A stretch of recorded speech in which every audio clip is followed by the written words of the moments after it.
Imagine living in a small town where everyone knows each other, and then one day, a letter arrives in your mailbox, a letter filled with secrets about your private life, secrets you thought nobody knew, and it's signed by no one. This wasn't the plot of a horror movie. This was real life for the residents of Circleville, Ohio in the late 1970s.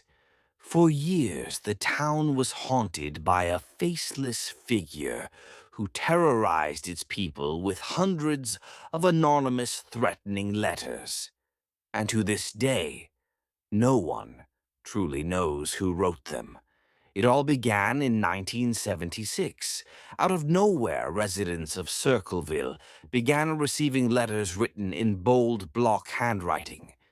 These letters revealed intimate secrets, from alleged affairs to accusations of corruption. They were filled with threats, warnings, and demands, and it quickly became clear whoever was writing them knew everything about the people of Circleville. The most infamous target, a school bus driver named Mary Gillespie.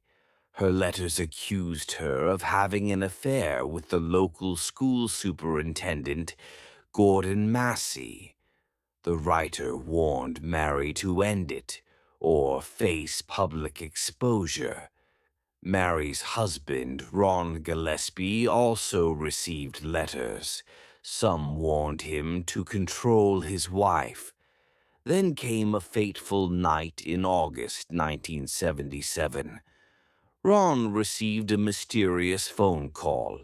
Witnesses say he grabbed his gun and stormed out of the house, determined to confront whoever was tormenting his family.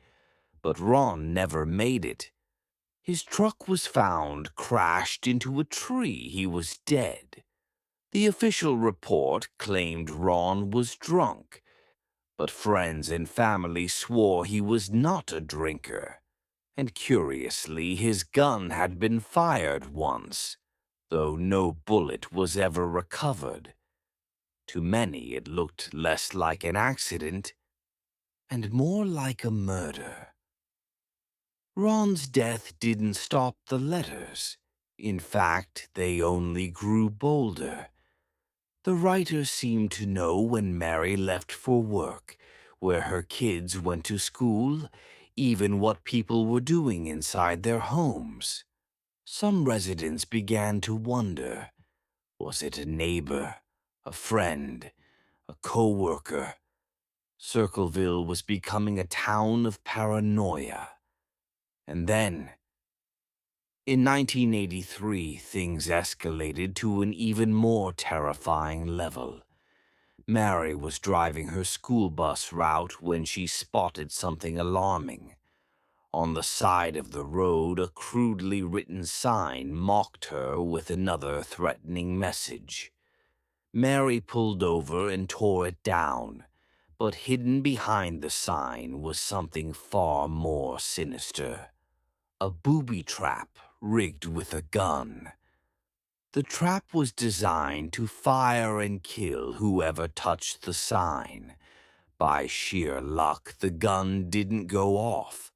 Investigators traced the weapon, and what they found shocked everyone. The gun belonged to Paul Freshour, Mary's brother-in-law.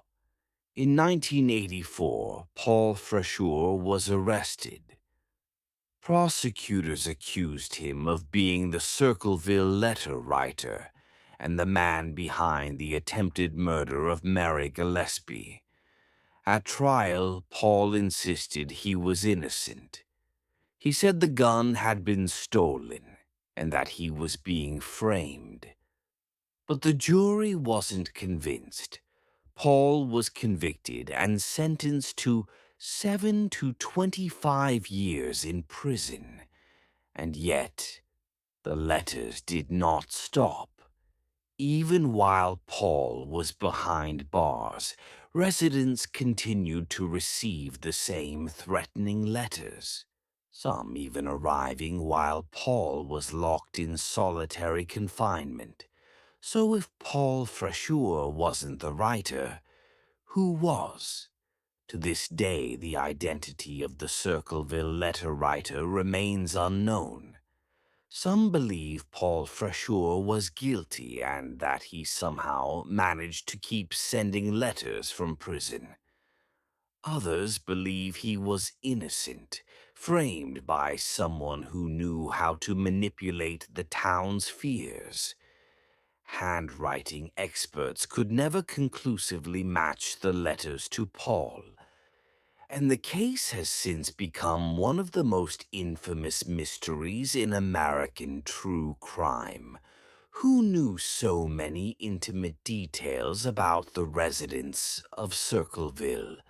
Why did they target Mary Gillespie? And how did the letters keep coming even after the supposed culprit was behind bars? No one knows. But one thing is certain, the people of Circleville never forgot. The Circleville letters are more than just a true crime story.